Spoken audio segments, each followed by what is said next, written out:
हाम्रो विधान बमोजिम, हाम्रो अभ्यास बमोजिम, देशका संविधान कानुन प्रक्रिया बमोजिम। हामीले आधिकारिकता पाउने बाहेक त्यसको अर्को विकल्प छैन। त्यसैले किन साथीहरू अलिक कन्फ्युज जस्तो, किन अन्यलमा परेको जस्तो?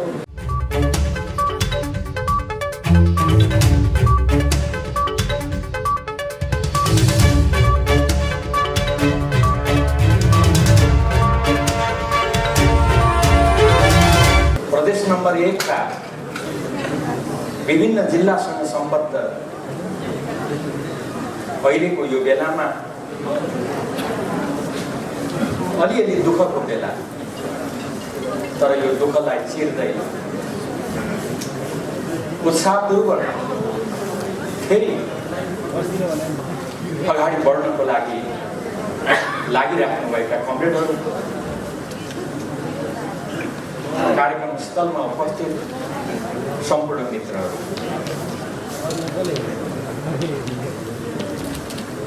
यस कार्यक्रममा योभन्दा अगाडि बोल्ने वक्ता कमरेडहरूले धेरै कुराहरूमा प्रकाश पारिसक्नु भएको छ। हाम्रा प्रमुख अतिथि जसको कुरा सुन्न हामी सबै उत्सुक छौँ, पर्खिरहेका छौँ, उहाँको मन्तव्य आउन बाँकी रहेको अवस्था छ। म यहाँहरू समक्ष केही समसामयिक सन्दर्भका कुराहरू राख्न यहाँबाट अनुरोध चाहन्छु। वास्तवमा मलाई हिजो जनआन्दोलनको बेलाको याद आउँछ, यति बेला सम्झना आउँछ। जनआन्दोलनको बेलामा आन्दोलनमा उत्रनको लागि, आन्दोलनमा सहभागी हुनको लागि हामीले आग्रह गर्दा जनताले, दिदीबहिनी दाजुभाइ मित्रहरूले सोध्ने गर्नुहुन्थ्यो, अब तपाईहरू घरिघरि शान्ति स्थापनाको लागि, प्रजातन्त्र स्थापनाको लागि आन्दोलनमा उत्रनु पर्यो भनेर भन्नुहुन्छ, तर कहिले पनि फेरि आन्दोलन गरिराख्नु नपर्ने स्थिति कहिले उत्पन्न हुन्छ, कहिले यो अस्थिरतालाई समाप्त गर्नुहुन्छ? सबैको जिज्ञासा त्यही। मलाई राम्रो सम्झना छ, हामीले जवाब दिएको हिजो अस्ति जस्तो लाग्छ। अब फेरि आन्दोलन गर्नुपर्ने स्थिति हामी आउन दिने छैन। तर हामीले भन्यौँ हामी यो अस्थिरतालाई समाप्त गर्छौँ। अब देशमा कहिले पनि अस्थिरता हुन दिने छैन। हामीले भनेका थियौँ त्यति बेला 5 वर्ष चल्ने सरकार ल्याउँछौँ। सरकार 5 वर्ष चल्छ, तपाईहरु मत हालेर पठाउनुहोस्, त्यो सरकारले 5 वर्ष सेवा गर्छ। तर दुःखका साथ त्यो ठाउँबाट मैले आफ्नो कुरा सुरु गर्नुपर्ने छ, अवस्था छ। जनताले केपी ओलीको आह्वानमा, केपी ओलीको आग्रहमा, केपी ओलीलाई प्रधानमन्त्री भनेर, केपी ओलीलाई 5 वर्षको लागि प्रधानमन्त्री मानेर निर्वाचनमा जिताएर पठाएको हामीले अलिकति भए पनि त्यो कुरालाई स्वीकार गर्नुपर्छ। हामीले 5 वर्ष नपुगिकन फेरि उस्तै स्थिति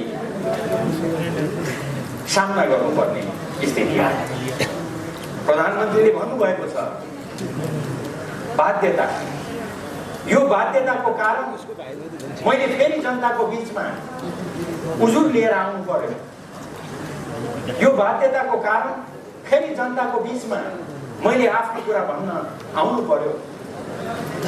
तर स्वाभाविक रूपमा यो स्थितिमा हामी अहिले यहाँ जम्मा भएका छौँ। यसलाई चिर्दै अगाडि बढ्नु बाहेक हाम्रो अगाडि विकल्प छैन। प्रधानमन्त्रीज्यूको भनाइ छ, जब कुनै पनि विकल्प देखिँदैन त्यति बेला जनतामा जानु नै सबैभन्दा राम्रो उपाय हो। त्यसैले अहिले जनताको बीचमा जानको लागि भनेर हामी अग्रसर भएका छौँ र त्यही क्रममा हामी यहाँ अहिले भेला भएका छौँ। कमेन्टहरू म यहाँको धेरै समय लिन चाहन्छु।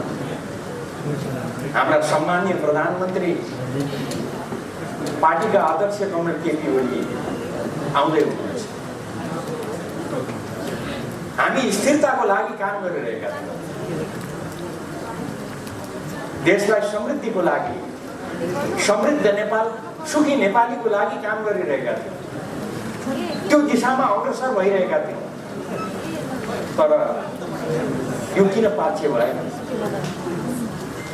अध्यक्ष केपी ओली, प्रधानमन्त्री केपी ओली भनिराख्नु भएको थियो, म कक्षा दोहोऱ्याउने विद्यार्थी होइन। कम्युनिस्ट पार्टीमा महाधिवेशनबाट नेतृत्व परिवर्तन हुन्छ। तपाईँले महाधिवेशनबाट मलाई निर्वाचित गर्नुभयो। त्यो जिम्मेवारीलाई सम्हाल्दै म यहाँ आइपुगेको छु। पार्टीको महाधिवेशन आयोजना गरेर दुई ठुला पार्टीहरूको बीचमा एकता कायम गर्दै यो बिन्दुसम्म आइपुगेर यसलाई यो ठाउँसम्म ल्याएर उपयुक्त समयमा महाधिवेशन गरौँ। आवश्यकता पर्छ भने अलिकति चाँडो महाधिवेशन गरौँ। महाधिवेशन मार्फत म पछिल्लो समयमा उहाँले प्रष्ट शब्दमा भन्नुभएको थियो, भन्नुभएको छ, म नयाँ पुस्तालाई त्यो जिम्मेवारी सुम्पन्छु। छोटकरीमा म कक्षा दोहोऱ्याउने विद्यार्थी होइन।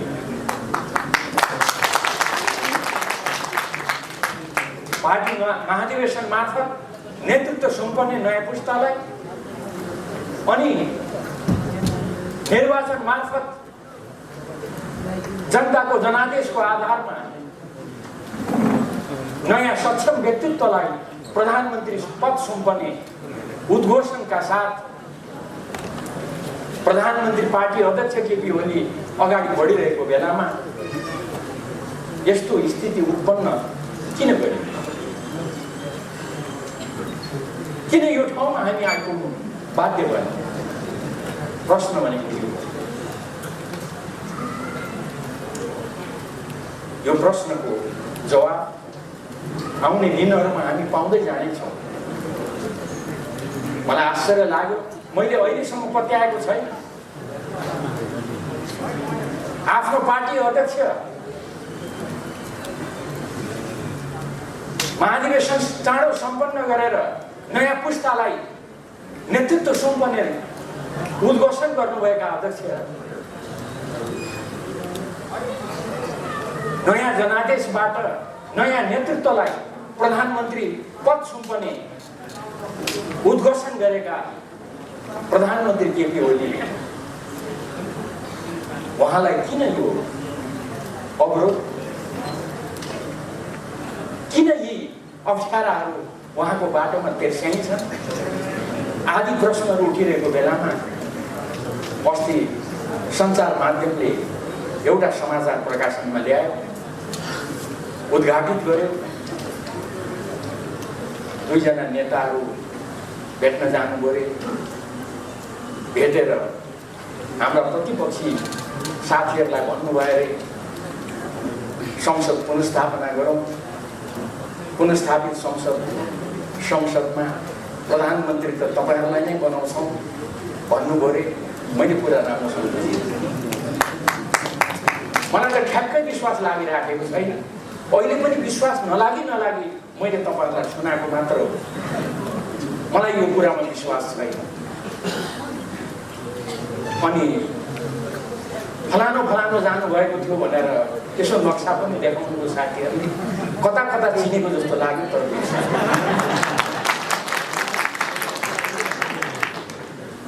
यो कुराहरू भन्न पनि त्यति आनन्द लाग्दैन, मन लाग्दैन। तर मैले नपत्याइ हो कि होइन यसतर्फ यहाँहरूले ध्यान दिइदिनुहोस् न भनेर सम्म मैले यहाँहरूसम्म चाहिँ यो कोट्याउँदै यो कुरा राखेको। केपी ओलीलाई अस्वीकार गरेर गर्न खोजेको के हो? देशले त्यसको जवाब खोजिरहेको छ। मेची महाकाली पार्टी कार्यकर्ता पन्थीले त्यसको जवाब खोजिरहेको छ। त्यसको जवाब चाँडै हामी पाउनेछौँ भन्ने मलाई विश्वास छ। आज योभन्दा बढी अहिले म अरू धेरै कुरा राख्न चाहन्छु। वास्तवमा अहिले यति बेला नेकपा हाम्रा अध्यक्ष कमरेड केपी ओलीको नेतृत्वमा अगाडि बढिरहेको छ। हामीले भनेका छौँ त्यसबाट देखिन्छ हामी को हो, हाम्रो चाहना के हो। हाम्रो पार्टीको अध्यक्ष, हाम्रो नेकपा पार्टीको अध्यक्ष कमरेड केपी ओली, त्यसका महासचिव कमरेड विष्णु पौडेल हुनुहुन्छ। मैले यो नाम लिनुको विशेष कारण छ, हाम्रा दोस्रा अध्यक्ष कमरेड पुष्पकमल दाहाल प्रचण्ड हुनुहुन्छ, पहिले पनि हुनुहुन्छ। त्यसका वरिष्ठ नेताहरू कमरेड झलनाथ खनाल, माधव नेपाल, हामीले कसैलाई पनि कारबाही गरेर निकालेका छैनौँ, किनभने हामी पार्टी एकताको पक्षमा छौँ। हामीले कसैलाई कारबाही गरेर निकालेका छैनौँ। तर मैले नाम बिर्सेँ, हाम्रा केही साथीहरू त कारबाही गर्दै केपी कमरेडलाई कारबाही गरेर आफै अध्यक्ष हुनु पर्यो। को अध्यक्ष हुनुको नाम बिर्सेँ।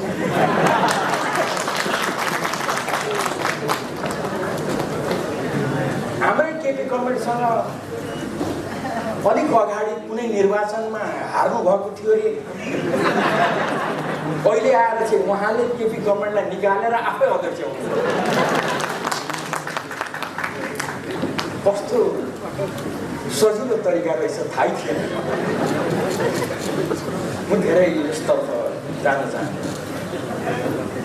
मलाई पत्यार नलागी तर अस्ति निर्वाचन आयोगमा पुगेपछि भने यी केही कामहरू गर्न खोजिएको रहेछ भन्ने थाहा भयो। अनि मैले तपाईँहरूलाई सुनाएको। फेरि आज बिहान उठेर अब तपाईँहरूसँग भेट हुन्छ भन्दै खुसी मान्दै आउने तयारी गर्दै थिएँ, फेरि समाचार सुनियो हाम्रो महासचिव विष्णु पौडेललाई पनि कारबाही गर्नुभयो।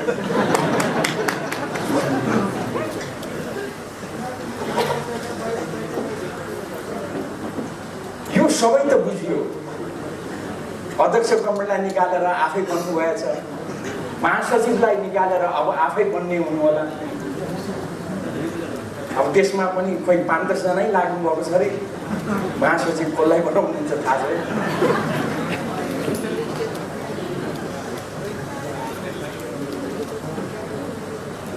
हाम्रा प्रधानमन्त्री केपी ओली उहाँलाई हटाएर चाहिँ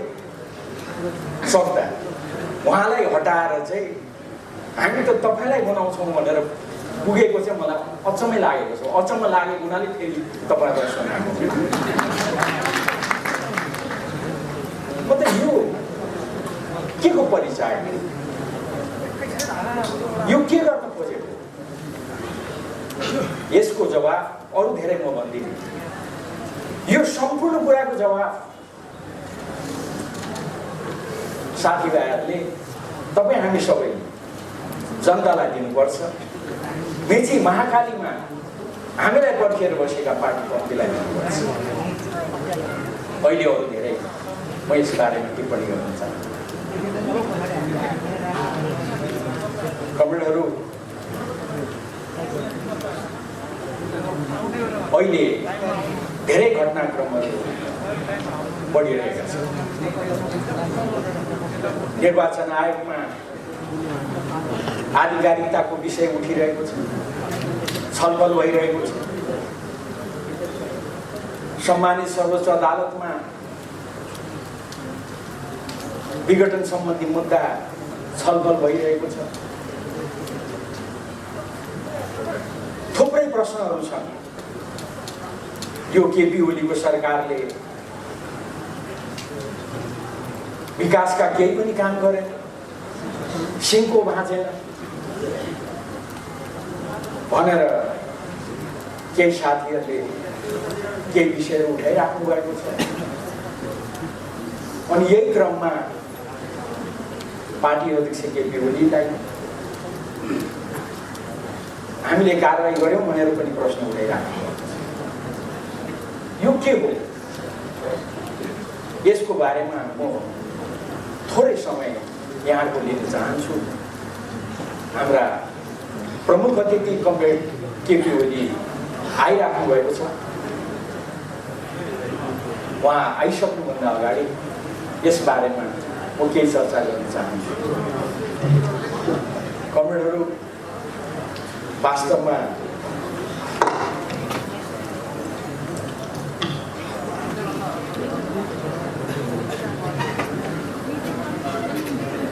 यसै सन्दर्भमा उठेका केही कुराहरू,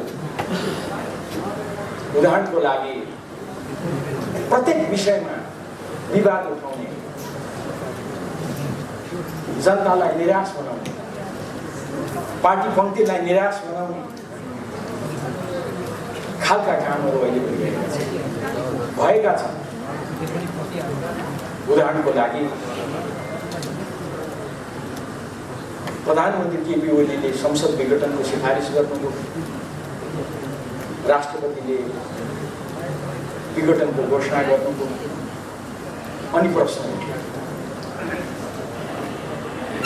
प्रधानमन्त्री केपी ओलीले राजीनामा गर्नुभएको छैन, किन राजीनामा गर्नुभयो? अनि राष्ट्रपतिले यो सरकारलाई किन काम चलाऊ घोषणा गर्नुभयो? प्रधानमन्त्री केपी ओली त मन्त्रीमण्डल पुनर्गठन गरिराख्नु भएको छ। अहिले संसद विघटन गरेको यो अवस्थामा प्रधानमन्त्री केपी ओलीले कसरी मन्त्री परिषद पुनर्गठन गर्नुभयो? पुनर्गठित हाम्रा साथीहरू, केही साथीहरू त यहाँ पनि उपस्थित हुनुहुन्छ।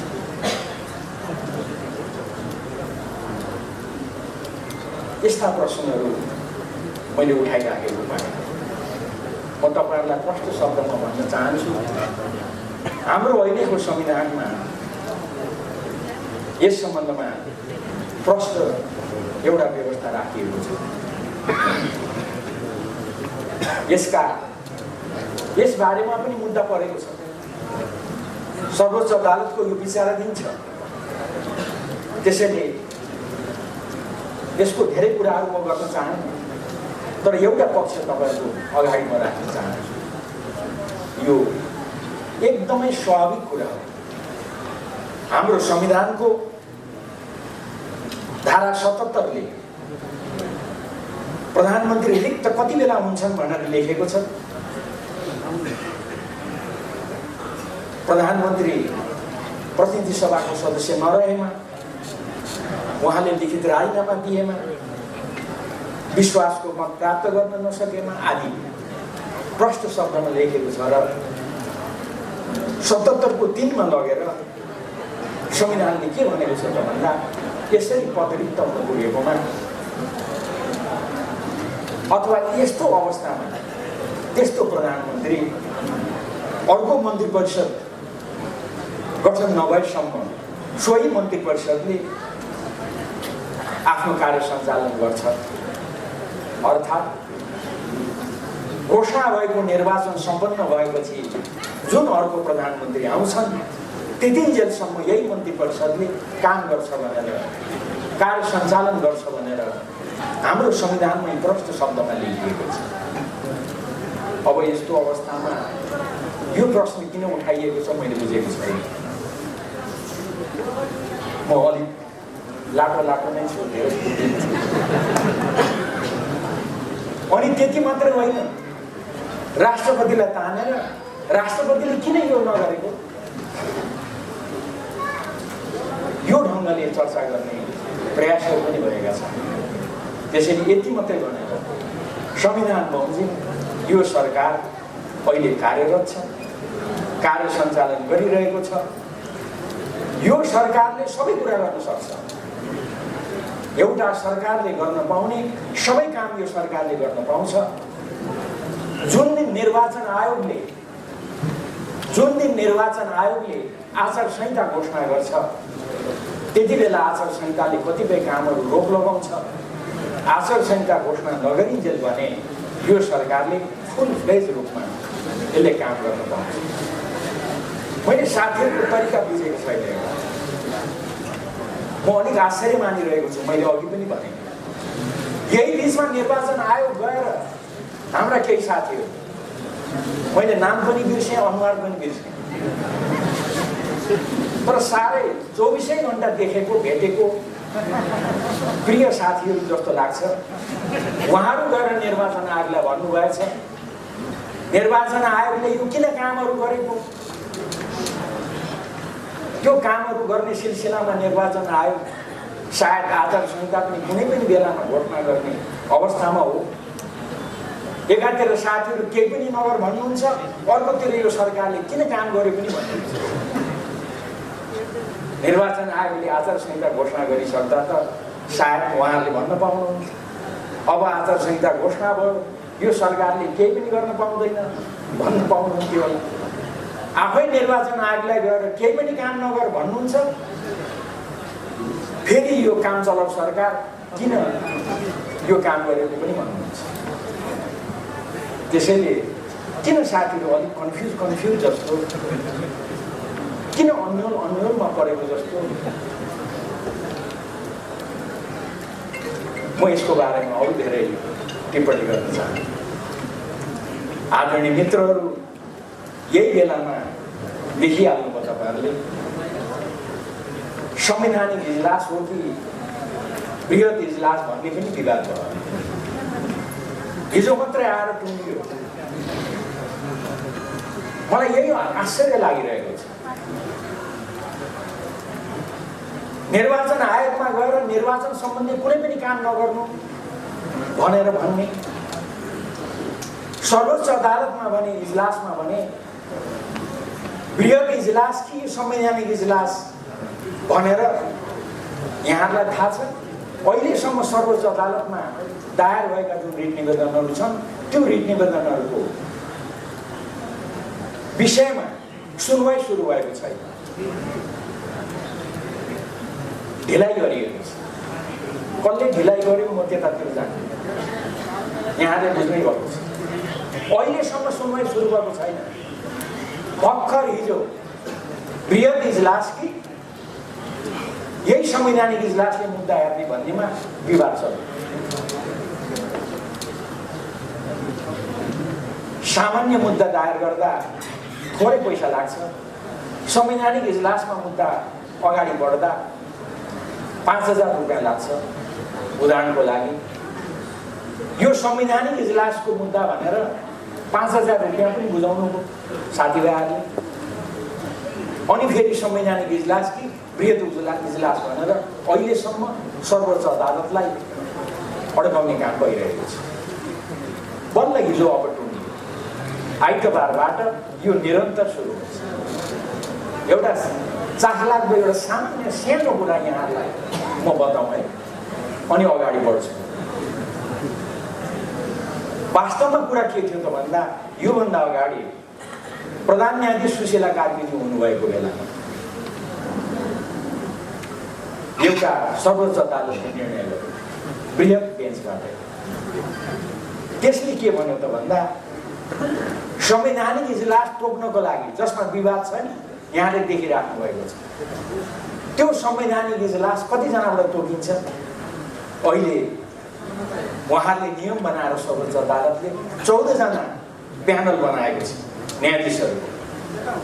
त्यो 14 जना न्यायाधीश मध्येमा सर्वोच्च अदालतका प्रधान न्यायाधीशले 5 जनाको बेन्च बनाउने भनेर अधिकार कसलाई दिएको छ?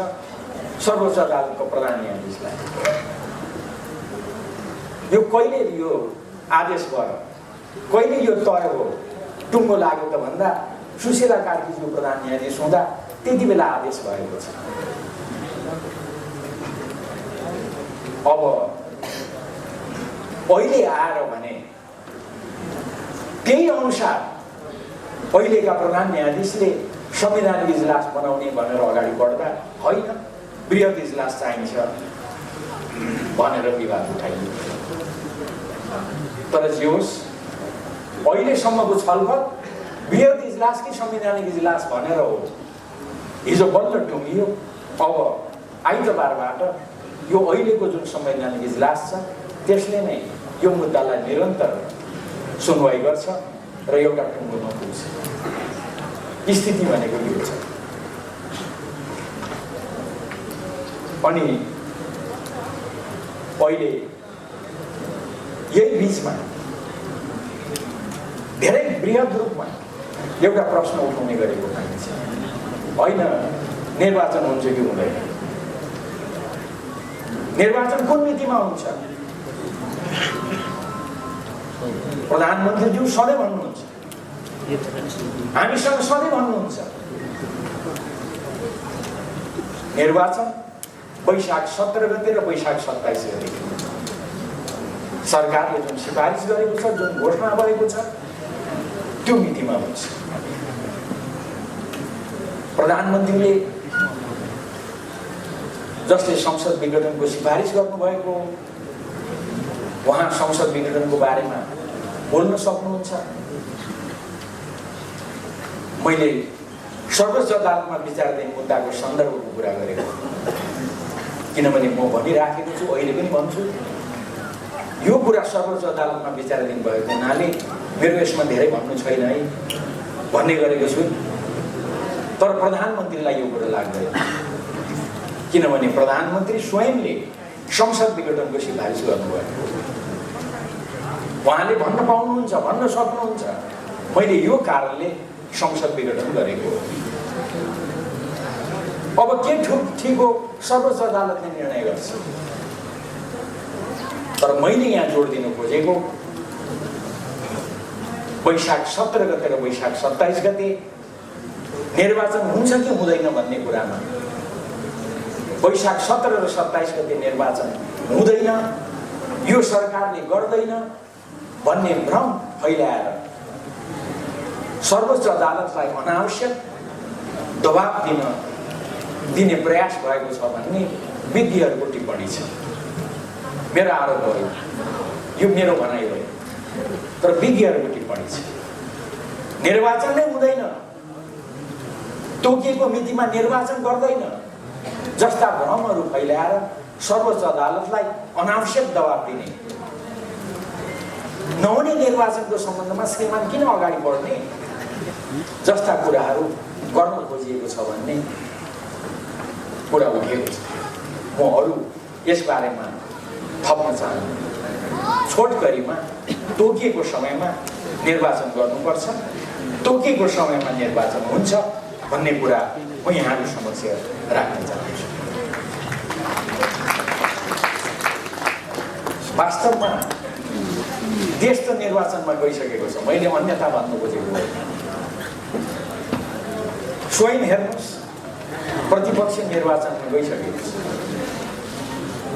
हाम्रा प्रमुख प्रतिपक्षको कार्यक्रमहरू हेर्नुहोस् त, यहाँ उहाँहरूका विरोधका कार्यक्रमहरू, आन्दोलनका कार्यक्रमहरू, प्रतिपक्षले सरकारको कदमको बारेमा चर्चा गर्नु, टिप्पणी गर्नु, त्यसलाई अन्यथा मान्नु हुँदैन। त्यो उहाँहरूको कुरा हो। उहाँहरूले यो असंवैधानिक भन्नुभएको छ, त्यसको लागि विरोधको कार्यक्रम राख्नु भएको छ। त्यो अचम्मको कुरा हो। उहाँले त्यो कार्यक्रम राख्दा पहिलो कार्यक्रम राख्नुभयो 165 निर्वाचन क्षेत्रमा आमसभा, त्यसपछि अर्को कार्यक्रम राख्नुभयो गाउँ नगरमा आमसभाहरू कार्यक्रमहरू, अब वडासम्म पुग्ने रे। हेर्नुहोस् है, हाम्रा प्रतिपक्षी प्रतिस्पर्धीले त निर्वाचन सम्बन्धी काम त झन्नै भ्याउन थाल्नुभयो। तपाईँहरूले चाहिँ अझै पनि धेरै काम गर्न बाँकी छ। त्यसैले मैले आग्रह गर्न खोजेको के हो त भन्दा सिङ्गो देश निर्वाचनमय हुनेतर्फ अगाडि बढिरहेको छ। हामीले यो कुरालाई केन्द्र बनाएर अगाडि बढ्नुपर्छ। यो नै हाम्रो जिम्मेवारी हो भन्ने मेरो आग्रह छ। अस्ति भर्खर प्रधानमन्त्रीज्यूले यस दिशामा सिङ्गो देशलाई आग्रह गरिसक्नु भएको छ। यसमा म अरू लामो चर्चा गर्न चाहन्छु। आयोगमा आधिकारिकताको विवाद छ। आयोगमा यो आधिकारिकताको विवाद भएको हुनाले धेरै लामो म यसमा टिप्पणी गर्न चाहन्छु। यो पनि आयोगको विचाराधीन छ। तर यति कुरा तपाईहरुलाई म भन्न चाहन्छु, हामीले साह्रै मेहनत गरेर, साह्रै गम्भीर छलफल गरेर, तयारी गरेर हाम्रा विधानहरू, हाम्रा अभ्यासहरू त्यसको यथार्थ धरातलमा उभिएर हामीले निर्वाचन आयोगलाई आफ्नो लिखित जवाब बुझाएका छौँ। हामी ठुलो संख्यामा निर्वाचन आयोगमा उपस्थित भएर हामीले हाम्रो लिखित दस्तावेज प्रमुख निर्वाचन आयुक्त लगायत आयुक्तहरूलाई दिएका छौँ। हामीले भनेका छौँ। म एक दुईवटा कुरा मात्रै राख्न चाहन्छु। हाम्रो पार्टीको निर्णय गर्ने प्रक्रिया, यसलाई तपाईहरुले कसरी हेर्नुपर्छ, हामीले यो कुरा विस्तृत रूपमा राखेका छौँ। वास्तवमा जति बेला एकता भयो, एकता हुँदा दुई पार्टी नेकपा एमाले र नेकपा माओवादी केन्द्रको बीचमा यो एकता हुन्छ भनेर पनि कसैले पत्याएका थिए। हामीले निर्वाचनको गठबन्धन गर्दा धेरैले पत्याएका थिए, तर हामी गठबन्धन गरेर अगाडि बढ्यौँ। पछि दुई पार्टीको बीचमा एकता कायम गर्यौँ। दुई पार्टी बीचको एकता घोषणा गर्दा हाम्रा दुई अध्यक्ष, हाम्रा पार्टीका अध्यक्ष केपी ओली र अर्का अध्यक्ष पुष्पकमल दाहाल प्रचण्डले उहाँले घोषणा गर्नु। तपाईँ हामीलाई सम्झना छ, त्यो घोषणा गर्दा हामीले 60-40 को रेसियोमा हामीले घोषणा गर्यौँ। दुई अध्यक्षले सचिवालय घोषणा गर्नुभयो, स्थायी कमिटी घोषणा गर्नुभयो, केन्द्रीय कमिटी घोषणा गर्नुभयो। हामीले त्यसलाई मान्यौँ, अनुमोदन गर्यौँ। त्यो 60-40 भनेको के को आधारमा गरिएको? त्यो सबै सन्दर्भलाई ध्यानमा राखेर तपाईहरु एउटा निष्कर्षमा पुग्नुपर्छ। हामीले निर्वाचन आयोगलाई भनेका छौँ, हामीले त्यति मात्र होइन, यो सम्पूर्ण यो सिङ्गो पार्टीको विधि प्रक्रिया भनेको सहमति र समझदारी हो। सहमति र समझदारीमा आधारित भएर हामी अगाडि बढ्छौँ। हामीले हाम्रो विधानमा त्यो लेखेका छौँ, हाम्रो त्यो अभ्यास त्यो छ। त्यो कारणले गर्दा हाम्रो पार्टीको एकतालाई यति लामो समय लाग्यो, हामीले त्यो भनेका छौँ। तर अहिले त्यसतर्फ म लामो चर्चा गर्न चाहन्न। बहुमत र अल्पमतका कुराहरू ल्याउँदै विग्रह उत्पन्न गर्ने काम भयो। अहिले त उहाँहरू हुँदा कारबाहीतिर अगाडि बढ्नुभयो र अहिले हामी यो ठाउँमा उभिएका छौँ। हामीले प्रष्टसँग यो सम्पूर्ण दस्तावेज, हाम्रा प्रत्येक निर्णयहरूमा हाम्रा प्रथम अध्यक्ष केपी ओलीको हस्ताक्षरले मात्रै सबै काम कारबाहीहरू भएका कुराहरू लगायतका यी सम्पूर्ण कुराहरू हामीले निर्वाचन आयोगमा बुझाएका छौँ। कतिसम्म भने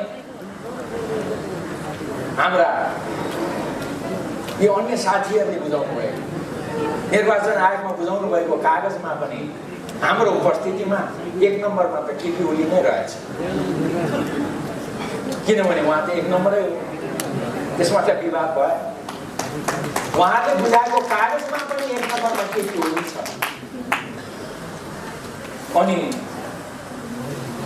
मैले अन्यथा उहाँलाई जिस्काउन खोजेको होइन। महासचिव त रहँदै रहन्छ। उहाँले बुझाएको कागजमा महासचिव त छँदै रहेनछ। अचम्म होइन, अब छैन, छँदै छैन त कहाँबाट ल्याउने। त्यसैले हाम्रो भनाइ छ प्रथम अध्यक्ष केपी ओली, महासचिव विष्णु पौडेल जहाँ छ त्यहीँनिर पार्टी छ। अघि कमेन्टले भन्नुभयो जहाँ केपी ओली त्यही हाम्रो पार्टी, सही हो। तर मैले महासचिव किन जोडेँ त भन्दा हाम्रो विधान बमोजिम पार्टी अध्यक्षको निर्देशनमा, केपी ओलीको निर्देशनमा महासचिवले बैठक बनाउँछ। महासचिव नभएको त्यो साथीहरूले कसरी बैठक बोलाएर हाम्रा कमरेड केपी ओलीलाई कारबाही गरिराख्नु भएको छ। हुँदा हुँदा त आज त महासचिव नै निकालिदिन्छ। कसरी यो सम्भव छ? हाम्रा बृहत दस्तावेज हामीले निर्वाचन आयोगमा बुझाएका छौँ, तर मुख्यतः यही कुराहरूमा आधारित भएर हामीले गरेका छौँ। हामीले प्रश्न उठाएका छौँ। पार्टीको लागि, नेकपाको लागि पार्टी महाधिवेशन ठुलो हो। पार्टी महाधिवेशनबाट निर्वाचित भएर आएका केपी ओली, अर्को पार्टीको महाधिवेशनबाट निर्वाचित भएका पुष्पकमल दाहाल प्रचण्ड, उहाँले एकताको घोषणा गर्नुभयो। एकता नटुङ्गिन्जेलसम्म महाधिवेशन पनि एकताको महाधिवेशन हुन्छ, सहमति र समझदारीको महाधिवेशन हुन्छ भनेर घोषणा गरिएको छ। तर यो अचानक कहाँबाट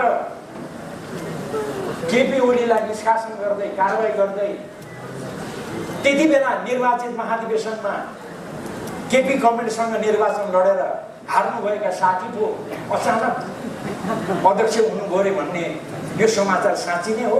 निर्वाचन आयोगमा हामीले सोध्यौँ, यहाँहरूले कुरा बुझिहाल्नुभयो। त्यसैले यही आधारमा आधारित भएर पार्टीको आधिकारिकताको विषय टुङ्गिनुपर्छ। यसमा अन्यथा हुन सक्दैन। हुन त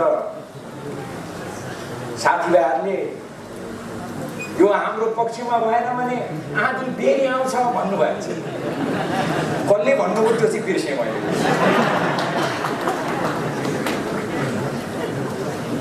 त्यसैले हामी त प्रश्न छौँ, हामी आधी बेरी आउँछौँ भन्दैन। हाम्रो विधान बमोजिम, हाम्रो अभ्यास बमोजिम, देशका संविधान कानुन प्रक्रिया बमोजिम हामीले आधिकारिकता पाउने बाहेक त्यसको अर्को विकल्प छैन।